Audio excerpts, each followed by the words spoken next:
সাকিব আল হাসানকে সবাই ক্ষমা করে দিলেও ক্ষমা করে দিবেন না স্বজন হারানো মানুষগুলো। অনেকে সাকিবকে ক্ষমা করে দিতে বলছে। ওয়েট 1 মিনিট, আপনি কি ক্ষমা করার কেউ? আপনার ভাই বোন কি এই আন্দোলনে শহীদ হয়েছে আর শহীদ হওয়ার আগে তাদের ক্ষমা করে দেওয়ার ওসিয়ত করে গেছে আপনার কাছে?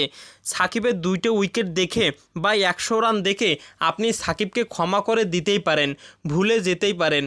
বাট যেই মা তার সন্তান হারাইছে এই কোটা আন্দোলনে, যে বাবা তার গুলিবিদ্ধ সন্তানের লাশ কাঁধে তুলেছে, সে ক্ষমা করবে না।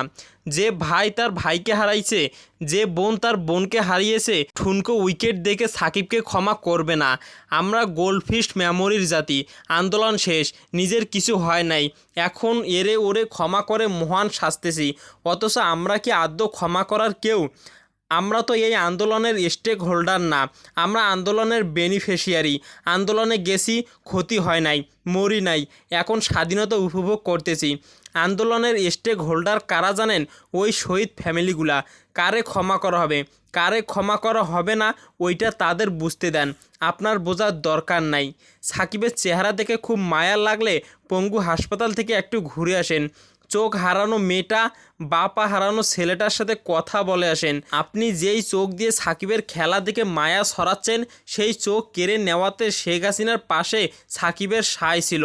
এইভাবে মনের দুঃখগুলো প্রকাশ করলেন এক স্বজনহারা ভাই।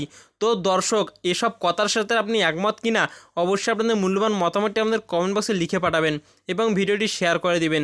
ধন্যবাদ সবাইকে।